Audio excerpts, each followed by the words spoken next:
Hello and welcome to the GetTotalWealth.com video podcast. We, of course, have our radio show podcast, and I try to bring you people on every stage of the path to financial independence. Today, I'm bringing you someone who's already achieved it, but he's got higher goals. He's continuing to move forward, which I find successful people do. It's the joke about the bear climbed the mountain to see a bigger mountain that he could climb, and so on and so on, and it just keeps happening over and over again. So please welcome Jason Bible to the show. Jason. Great, Steve. Thanks for having me on, man. This is awesome. It's great to have you on. Yeah. Let's talk a little bit about your motivation for being an entrepreneur. Okay. Why did you not just go get a job and work for 40 years? So I was the risk manager at the University of Texas Health Science Center. I've got 3 degrees. If Wow. that's important to anybody, it's just kind of something I like to share. So I was definitely the corporate career guy. I had all the paths available to me. I worked a gazillion hours a week, worked in the evening. I was doing everything to keep climbing that ladder. And I'll never forget, I was at my first risk management conference. I was 28 years old. Like most risk management folks are in their 50s, right? That is young. It is very, very young, right? I'll never forget my first executive team meeting. I'm sitting in, they have this, at the University of Texas Health Science Center, they have this conference room. They call it the $1 Million Conference Room. There's a Nobel Prize that hangs in it. It's Wow. pretty cool. It's humbling to see something like that. You're like, that guy won a Nobel Prize, and it's sitting right there, right? Some of the smartest people on the planet. Most of the folks I worked with were MDs and PhDs, like incredibly brilliant people. And so I'll never forget, I'm sitting there for this meeting, and the conference room is set up kind of like an onion. There's the inner ring, and there's the outer ring, and there's this outer ring, right? So I'm sitting in the very outer ring, and I was just the guy that was, if they asked some question, they needed some data, some backup, whatever, CFO, CEO, whoever, I could just pop in and say, hey, it's this and that sort of thing, right? Okay. First time I was there, CFO looks at me and goes, no, Jason, you're sitting right here next to me, 28 years old. I'm like, you got to be kidding me. So I did that for a couple of years, and I really enjoyed it, and I started flipping houses and buying some rentals and that sort of thing. On the side. On the side, yeah. I actually took my boss at the time to one of my flips in Westbury, and he goes, this is incredible. Like, you're doing all this other stuff at work, and then you got time to do this. He's like, this is kind of amazing. That's amazing. And he was totally cool with it. He was like, yeah, just, keep doing your thing. But I always wanted to start my own business, and the most attractive thing in real estate is it's self-collateralizing, right? Oh, absolutely. And I know you talk about this on your show. You can take a single family house, commercial building, whatever it is, and you can take it to a bank, and a bank goes, yeah, we think it's worth this. As opposed to if I'm starting a restaurant or a bar or something like that, I take it to a bank and they go, whoa. Whoa is right, yeah. Whoa, what is all this? We don't know what it's worth. Do you have experience? All that other stuff. So I got into, I've always wanted to start my own business. And it just seemed like real estate was a pretty easy way to get into starting that business. And so that's what I ended up doing back in 2013. Well, this one's interesting to me because you were being very successful in corporate America. Mm-hmm. To sit up by the CEO, that's a powerful statement. But you still had the drive to be on your own. Mm-hmm. So was there anything that went wrong in corporate America that made you go, man, this is not for me anymore? Or was it just you said, no, I'm going to be an entrepreneur? Oh, you know what happened is one day I got recruited from Health Science Center, actually over to Waste Management. I worked for Waste Management for a while. And that's another fantastic organization, just a great place to work. And I started to deduce at some point, and I actually had a senior manager tell me this one time. I was climbing the corporate ladder so fast that they said, hey, at some point you got to have a little more gray hair in you before you go to the next level. And I was a little offended, and then I was like, no, they're right. Like I had a buddy of mine, he sold his company for $300 million, and he started it in his 20s. Okay. And they brought in, when he started bringing in private capital, they brought in what I like to call the adults. Like Google worked the same way. At some point, you need to bring in a professional CEO, CFO. With a little salt and pepper. Little salt and pepper. They've got this crazy pedigree. Like you just don't know what you don't know, right? Right. So here I am, 35, and I said, I recognized, I said, you know what? I can come back to this at any one time. I built this amazing career. I was friends with everybody. I still have all those references and contacts. In fact, I go to their Christmas party still to this day. I still get invited back. That's amazing. It's pretty cool. So I walked into my boss's office one day and I said, hey, I want to build like a house real estate kind of company. And I was 35 years old. It was very unlikely I would get promoted before I was 40. Okay. And so I said, and it's not anything bad about them. It's just how it works, right? Right. And so he said, you know what? I think you ought to do it. He goes, I don't want to lose you. And he said, look, you've always got a home here. You know, always come back here. Wow. Like, just give me a call and we'll find something for you, right? There's no bigger compliment. Oh, it was amazing. And so I said, yeah, let's do it. And that's what I did at 35 years old, quit my job on July 4th of all days, Independence Day. Yeah. Freedom. I love it. So, and then literally the next day we were in business, and that year we bought 7 houses, and then the next year we bought 67, and then the year after that we bought 93 or something like that. And then every year after that was about 100, 150.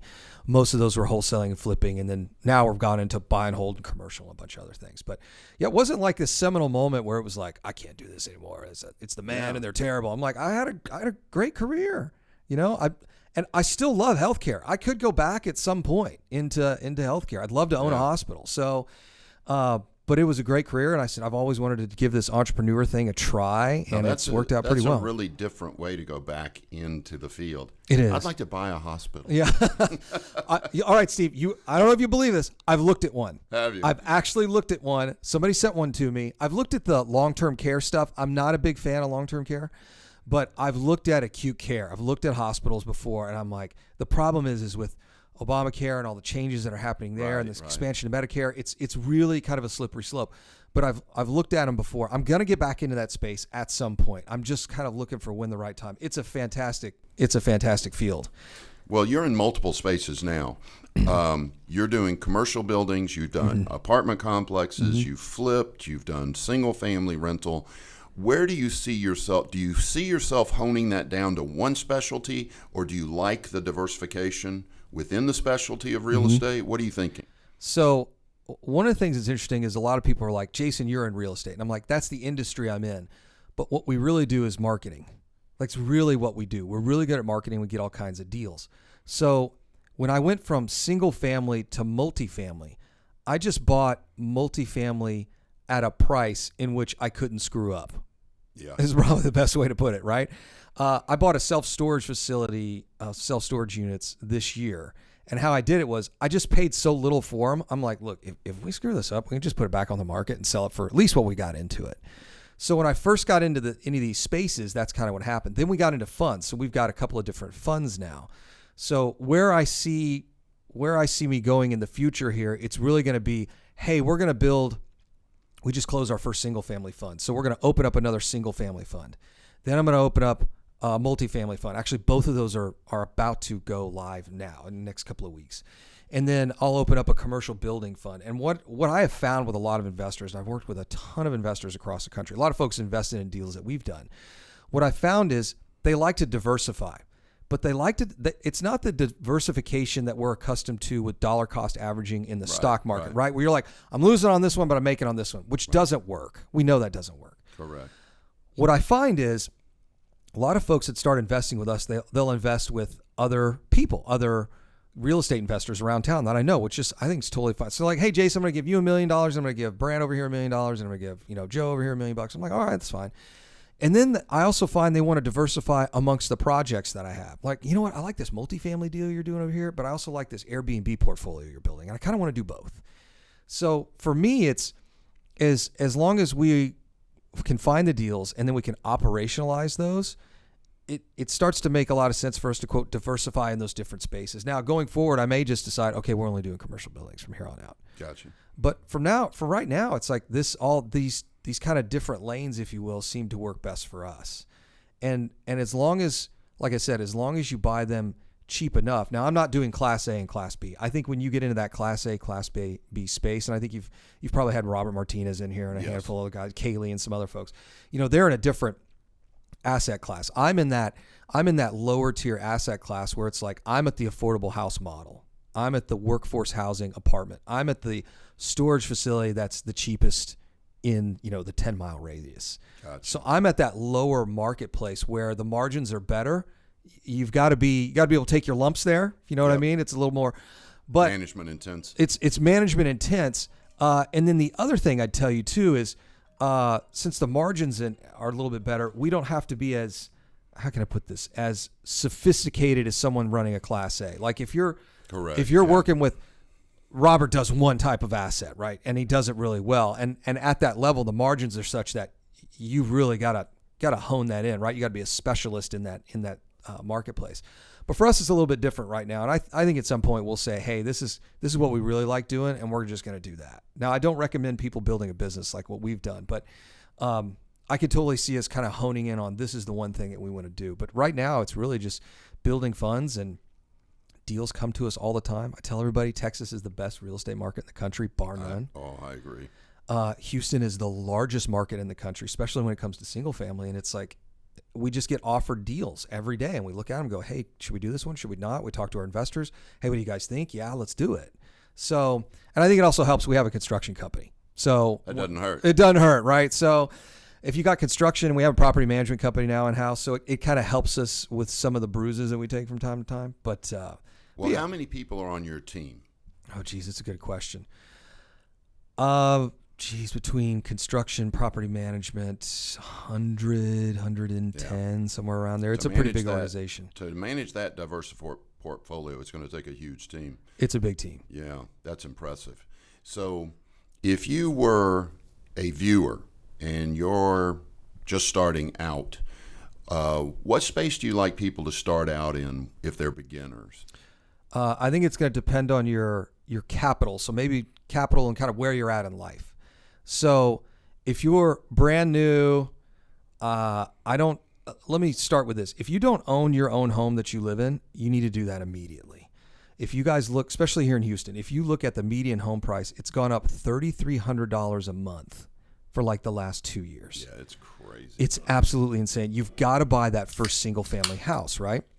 So once you got a roof over your head, I think at that point, if you've got, let's say, less than $250,000 that you can kind of play with. So if you got $30,000, $40,000 up to about $200,000, I really like single family. And I'll tell you why I like single family. Those 10 single family rentals you can get with a 30-year traditional mortgage. Yeah. It's super. If you got a decent job, it's easy to qualify for it. Yep. They're really easy to manage, and they are appreciating like a rocket. Yes. If you get 10 single family homes, they're appreciating somewhere between 30 and 40 grand a month. Your portfolio is appreciating $30,000 to $40,000 a month. That's amazing. So while you're learning real estate and you're going to classes and you're doing the stuff that you guys have got here, you're generating a lot of wealth. And then when you decide, now I want to go to multifamily, now I want to go to commercial, now I want to go to self-storage or whatever, it's easy to liquidate some of those things, 1031 into something bigger. The things that are happening in single family are just happening a lot faster. Now, if you've got more than $240,000, $250,000, I think you go into some larger commercial asset. Multifamily is great here in Texas. Absolutely. And then you can kind of pick something from there. But I think if you're below that $240,000, $250,000, single family makes a lot of sense. Yeah. And I like the combination. A lot of my members, a lot of my students are doing a combination where they're flipping. They say they make 50 grand. They'll take that 50 grand and go buy one or two rentals. Mm-hmm. Then they flip another house, make 50 grand. Mm-hmm. They buy one or two rentals. Because what people can't lose sight of is that you eventually need a stream of income. Mm-hmm. And flipping is just a job. That's right. So once you stop doing that, the cash stops coming in. So I think a combination is great. But if somebody's got like $250, they should probably go buy the 10 houses like that. Yeah, just buy it overnight. Our average out of pocket with the hard money loans is only about 20, 25 grand. Yeah. So there's your 10 houses right there. What's your joy? What do you do for fun? Ride the bike. So I got a just regular road bike, mountain bike. I raced for years. I started racing mountain bikes when I was in middle school. Did that all the way through college. So I get to do that from time to time, usually riding 2 or 3 days a week. And then I am a bit of a car guy like you. So I've got my Land Cruiser still in the shop if you want to update on that. So it should be out. I'm hoping this week it'll be out of jail. And we can talk a little bit about cars. I was shopping a GT3 RS or a Huracan really hard before Corona. And then Corona happened and I was like, I'm just going to wait. We don't know what's going to happen. Right. Let's make sure we got some liquidity. And those cars, and I was looking at something used. Those cars went up 50, 60 grand during Corona. Did they really? They sure did. You could pick up a couple-year-old Huracan, 10,000 miles on it for like $160, $180, somewhere around there. and they've now gone up $50,000-$60,000. And so now I'm sitting there. We're kind of out of this thing. That's kind of how I figure it. We're out of the Corona stuff, and I'm sitting there looking, and I'm like, do I wait another year and they go up another 40, 50 grand, or I pull the trigger right now, right? And I'm remodeling one of my house to live in right now, and I'm not moved in, so I'm like, do I wait? Do I do that? But yeah, prices on everything are just going through the roof. So do a little bit of car stuff. You actually raced cars at one time. I did, right? yeah. We raced. My brother and I raced cars. My first car I built, my dad and I built a '71 Volkswagen Bug from the ground up.